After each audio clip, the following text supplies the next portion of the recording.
and I'm here to talk to you today about the 7 classes that you will find in Pathfinder 2nd Edition that you're not going to find in D&D 5e. Now, with that said, I'm going to have a couple caveats because, well, it's my list. So first off, if you are an astute follower of Pathfinder, you may be noting that there's actually 10 classes. Well, kind of and kind of not. So I think that thematically, the Artificer from D&D 5e really kind of fills the same type of role as the Inventor. The Warlock and the Witch are clearly, at least thematically, very closely tied, and the Paladin and the Champion, again, very closely tied thematically. So I'm not counting those two as unique. They're just different takes on the same idea. So you'll also note that some of the classes from Pathfinder 2e that are not in D&D, they're subclasses in D&D. Now, subclasses do give a little bit of room for customization for your character, but it's more akin to kits in 2nd edition than the level of depth that you get with a full class, which is what you get with Pathfinder. So the list is going to be Alchemist, Investigator, Magus, Oracle, Swashbuckler, and then the 2 new ones from Dark Archive, Psychic and Thaumaturge. And yeah, I finally got my copy of Dark Archive in this week, so I'm able to talk about those with a little bit more knowledge than what I had before. With that being said, let's get into the list.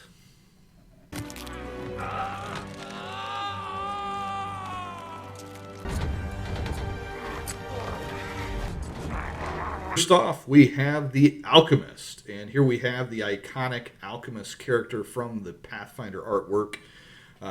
Alchemists are going to have a key stat of intelligence. They're going to have 8 base hit points. They're skilled in medium armor and simple weapons. But the simple weapons you're not going to use a whole lot because if you're going to be in combat, you're probably throwing bombs. Alchemists can create elixirs, bombs, buffs, debuffs, poisons. And there are special paths to go down for all those. There's the Bomber, the Mutagenist, the Chirurgeon, and the Toxicologist. So the Bomber is going to be your damage and debuffer, mainly an offensive type of character. The Mutagenicist is going to be kind of the Dr. Jekyll and Mr. Hyde type. He's going to try to buff himself into a advantageous position. This doesn't work mechanically as well as what we would like, but it's still a very neat concept. The Chirurgeon is going to be your healer. Also be able to remove diseases and also to cure poisons. And the Toxicologist is going to be able to create poisons. Now, overall, this class has a very complicated game mechanic set, and it has been errated a few times. And to be honest with you, I've read it fully, and I've never played it, and I've never had one of my players play one either. But it certainly has a lot of style and a lot of flavor. I could see the appeal. Definitely, I really appreciate the mutagenist path. I think that really speaks to me. Even if it's not the strongest mechanically, it certainly has the flair that makes it unique and would be a fun way to play the game. Now, one thing with the Alchemists, they're required to use their regents to create their potions, and there is a clever mechanic in there. So they can prepare twice as many potions ahead of time if they pick ahead what they're going to need, kind of like a wizard prepares their spells, or they can do rapid formulas, and they get half as much for the amount of regent that they put into the mix. So there's a little bit of pressure luck there, and overall, I think that what Paizo was trying to do here is interesting enough that I hope they keep tweaking it until it becomes something that the folks are happy with. But the Alchemist is something you're definitely not going to be playing in mainstream D&D 5e.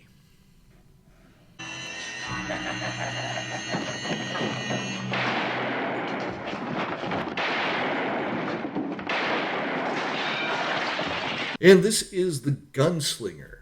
Now, I know that Matt Mercer did a Gunslinger subclass for the fighter in D&D 5e, and I know that Privateer Press did a Gunslinger class in their War Machine book. Actually, I think it's the Gun Mage, but I think there was actually a Gunslinger and a Gun Mage, if I'm not mistaken.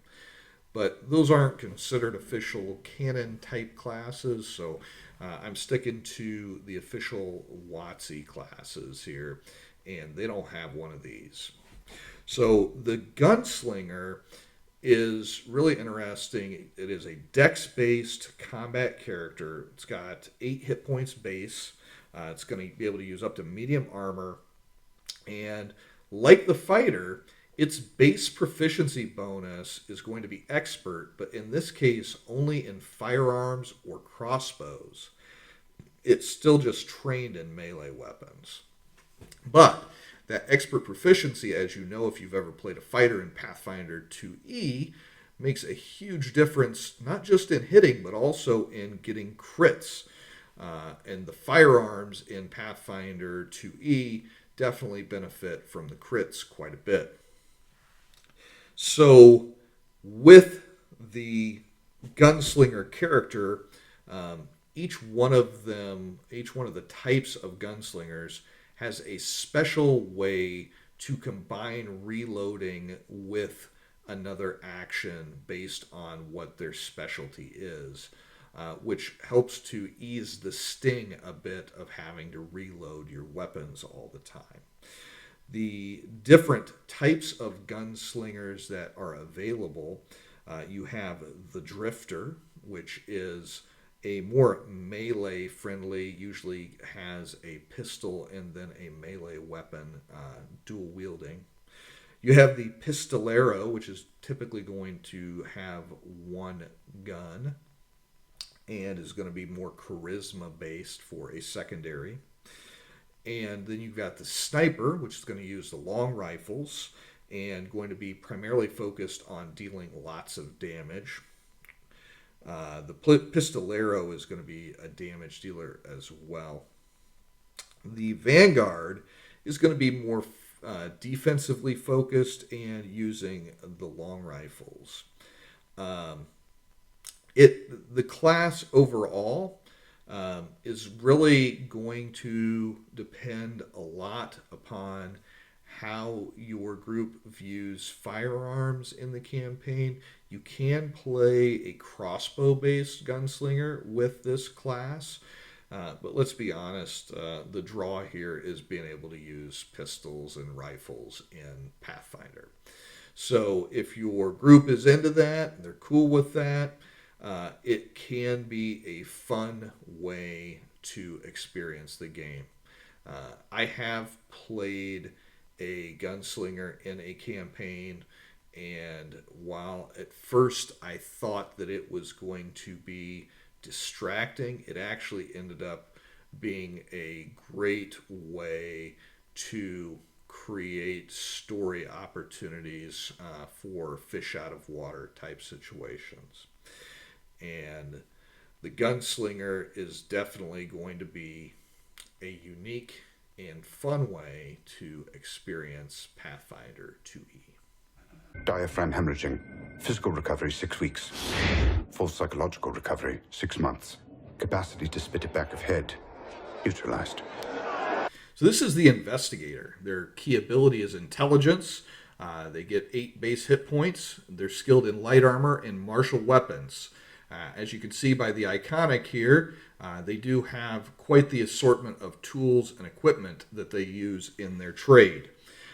So the Investigator, one of the ways to look at them in terms of a popular character would be the Robert Downey Jr. Sherlock Holmes.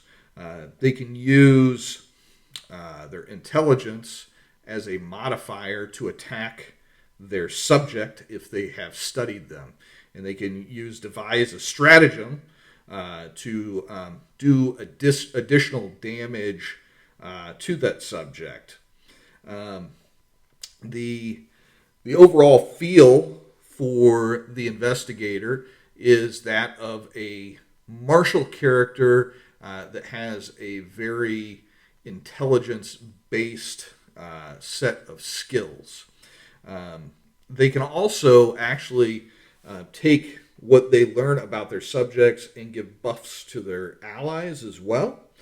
And then the different fields of study that they can go down include alchemical sciences, which kind of make them like a mini alchemist as well as their other abilities.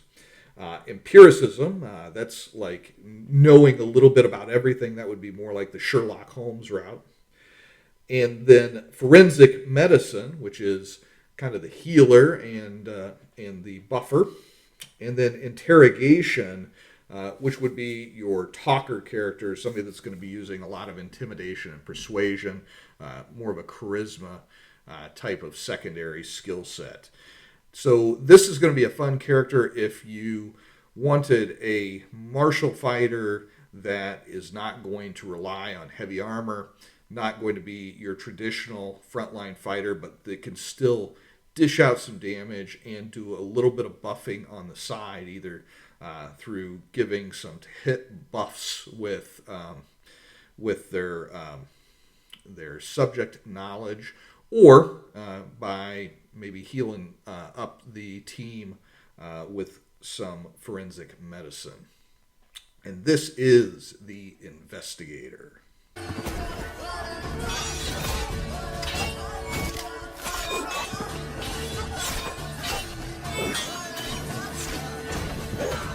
Here we have the Magus. Now, the Magus is a class that I don't know how you would try to duplicate this in 5e. Maybe a Blade Singer potentially, or maybe a Sword Mage.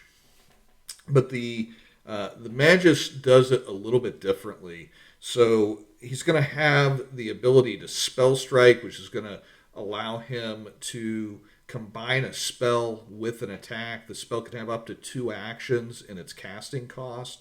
And then if it's got an attack roll, he will use his standard melee attack to make the attack roll. And if it hits, the spell hits as well. The really interesting part about the Magus to me is that he has the Arcane Cascade stance, which what that does is it gives him a small boost to damage, but more importantly, it gives his damage a type of whatever the last damaging spell that he cast was. So he could cast an acid cantrip, and all of a sudden all of his attacks are going to have the acid and magic typing during this stance.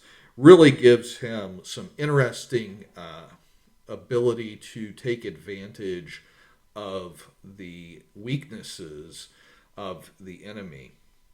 On top of that, he gets in a very interesting spell progression. He doesn't get a lot of spells, but he progresses to the next level of spells as quickly as a wizard would. So he's going to have the same power level of top-end spells. He's just not going to be able to cast as many.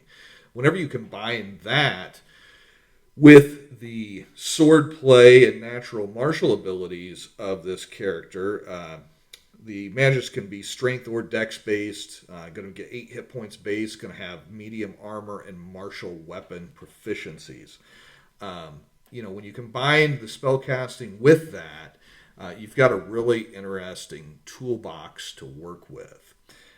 Then you also have specializations that you're going to get to choose from that are going to be Inexorable Iron, which is his 2-handed weapon form, or you can do Laughing Shadow, which is going to focus more on one-handed weapons and mobility. You can do a sparkling targe, which uses the sword and board style. Or you could do a twisting tree, which is going to focus on the use of staves. So the Magus is going to be a character you could easily play like a character from The Witcher, and it is going to give you the opportunity to do a little bit of spell slinging and a whole lot of sword swinging, all in one nifty little package. Normally in an RPG, you would have to give up the spell progression in order to have this and be balanced. But I really like how they handled this just by giving them less spells but allowing them to still have the same top end. Really makes them feel powerful but yet not broken. And this is the Magus. What's wrong? I have seen death. Now we're going to talk about the Oracle. The Oracle has the benefit and disadvantage of a special curse that follows them. This curse is the result of a mystery which you get to choose. They're going to be a key attribute of charisma. They have 8 hit points base. They're skilled in light armor and simple weapons. So the Oracle is going to be a caster. They are going to be able to cast revelation spells that are like your focus spells for the Oracle. And those revelation spells are going to advance your curse, giving you more and more both advantages and disadvantages while you're in that heightened state where your curse is taking on more of a role in your existence. Some of the different mysteries that you can choose from that inspires your curse. They can be from your ancestors. It can be battle. It can be bones. It can be cosmos. It can be flames. It can be life. It can be lore. It can be the tempest, and it can be time. Now, the Oracle is very interesting. It's got a little bit of the hybrid feel to it. It's not really a martial character at all, but the curse bonuses can really make your impact a little bit more beneficial. And the spell casting combined with that makes them an interesting choice and a nice way to add some not expected flavor to your party. And that is the Oracle.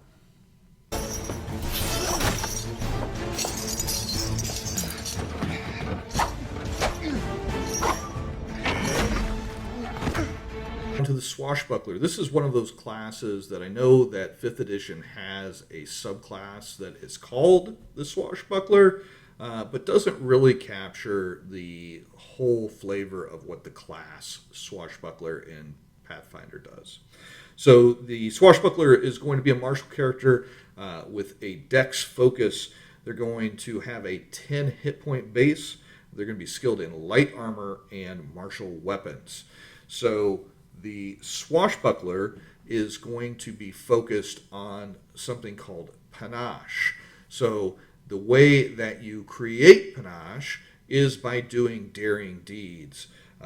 You're going to be able to do different deeds according to the different school of swashbuckler that you pursue. There's several of those. I don't have the list in front of me right now, but each of them are related to a different swashbucklery kind of activity. Like one of them is if you demoralize your opponent, you get panache, so on and so forth. They're very, very much in the flavor of the genre swashbuckler characters that you know and love. So whenever you gain panache, that gives you a stance and gives you some bonuses. And it also allows you to use your finisher. When you use your finisher, you get to do some extra cool things. and you get to do some extra damage. It gives you an extra 2d6 on that attack. Normally, you get a bonus of 2 with your just to be in panache, 2 damage. But with the finisher, it does an extra 2d6, and you get the benefit of whatever specific finisher that you use, which you get more and more of them as you gain levels. So with the Dex focus, you're probably going to want to use a finesse style weapon where you can use your dexterity for your attack modifier, and you're going to want to maximize your AC by using light armor that allows you to take full advantage of your high dexterity. With 10 plus hit points and a high dex, you're going to be pretty survivable. They do rely on acrobatics quite a bit to use the tumble through ability, which they can use to gain panache. And I think the main focus of this character is going to be in doing those daring deeds to stay in panache mode as much as you can. I did not mention if you use your finisher, you lose your panache, which means you need to then attain it again by doing something else daring. But this is an extremely cool character. Gives you the ability to play a dex-based fighter that has some really neat ways to interact with the game that are flavorful and interesting. The Swashbuckler.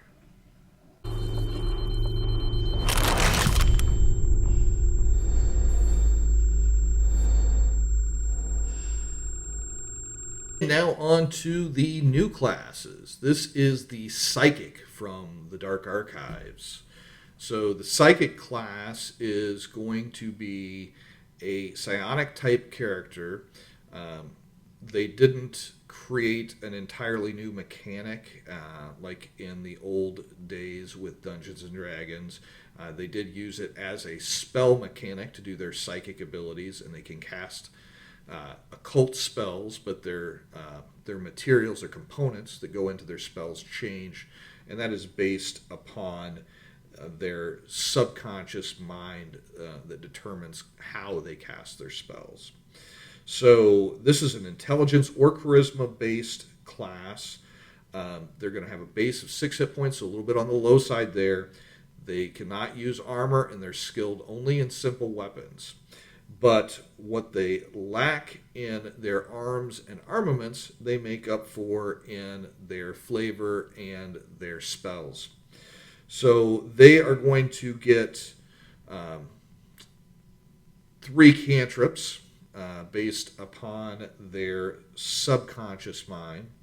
And they're also going to be able to use focus points to amp those, which can make them quite strong. When they do that, you can expect to be doing things that a standard caster's cantrip is not going to do. Then on top of that, they also get to choose their conscious mind, which is, so the subconscious mind is what is underneath their active open mind, and it is how they draw upon their most powerful abilities. And their conscious mind is going to be that which they're in complete control of, and that gives them some special abilities as well. So some of the subconscious mind choices that you have: emotional acceptance, gathered lore, precise discipline, and wandering reverie. And some of the conscious mind decisions that you get to choose from are distant grasp, the infinite eye, oscillating wave, silent whisper, tangible dream, and the unbound step. So whenever you are playing a psychic, you are going to be able to harness your powers differently based upon what these subconscious and conscious mind choices that you make. So for example, if you choose wandering reverie, you are going to access your powers through dreams. And if you choose precise discipline, it's going to be through your sheer focus. Think Mr. Miyagi trying to catch the fly with the chopsticks. If you do gathered lore, then you may be just a individual that dug too deep and read one too many occult tomes, and you made contact with something you shouldn't have. Then, whenever you choose your conscious mind, you're going to be able to tap into special powers whenever you go into your special psychic stance, which gives you some bonuses as well. And with this conscious mind choice, you're going to be able to get some additional abilities related to when you are in that stance. Overall, a very neat class. It's definitely something that Pathfinder didn't have in Pathfinder 2e yet, and there's a whole lot of flavor, and you can interpret it a lot of different ways. I think that's one of the real strengths with the way that they've designed the later classes in Pathfinder, is that they don't really lock you into a specific description of how things happen. They give you some ideas, and then they let you run with it. This is especially true of the two classes from the Dark Archive.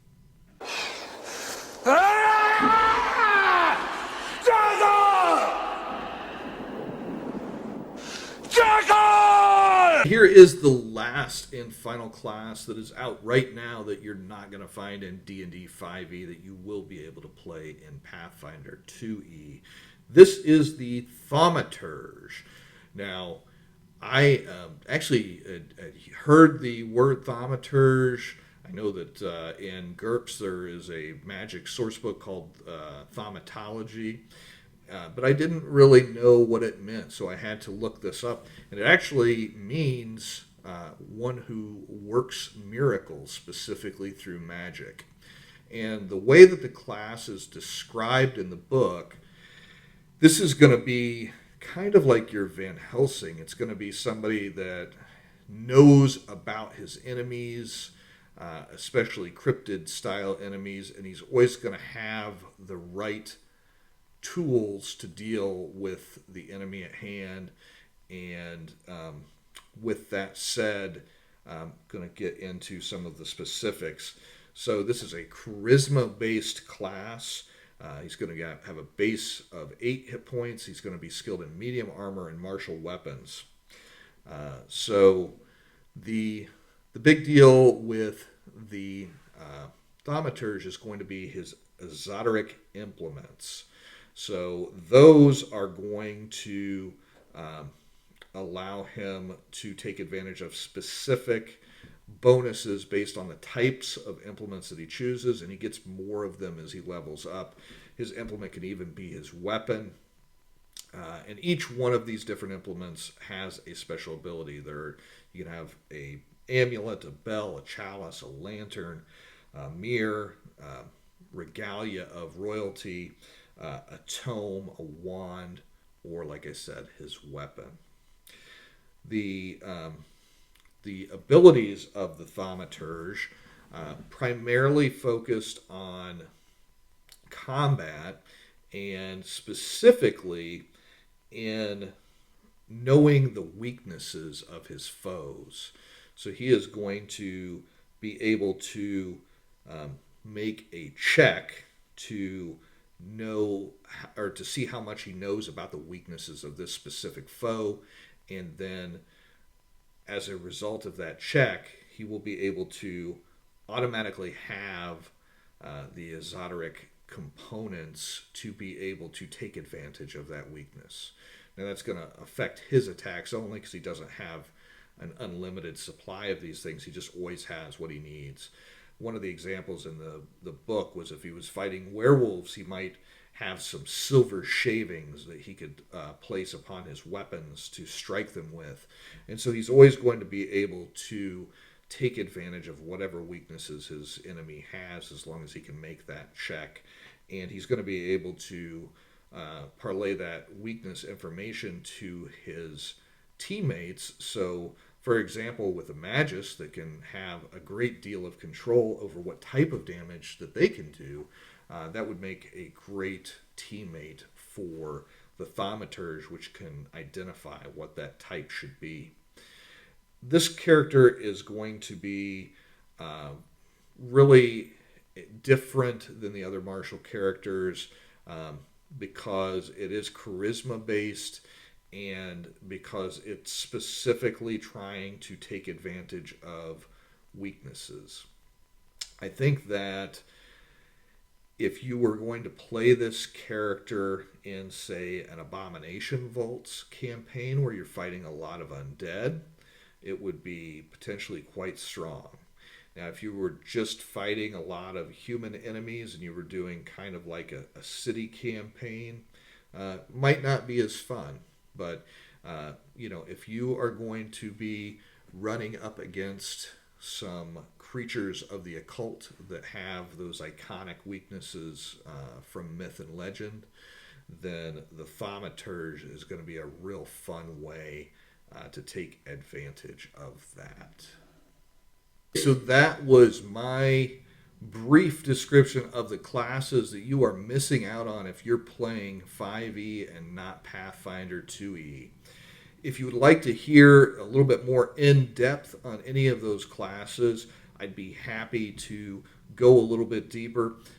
I will be completely up in front and honest. I am not an expert. I play Pathfinder with a group that I GM. We play 1 or 2 times a month. I've been doing that for, since 2020. So if you do want to hear more about it from me, I'd be happy to do that. Just leave a note in the comments. If you have any criticisms or any thing to add based on your experiences with these classes, I'd love to hear about that as well. One thing that I would like to say, appreciate all the views. Have had several new subscribers lately. If you do enjoy the content, please like, share, and subscribe. And until next time, this has been Justin with Books, Bricks, and Boards. Good gaming, and God bless.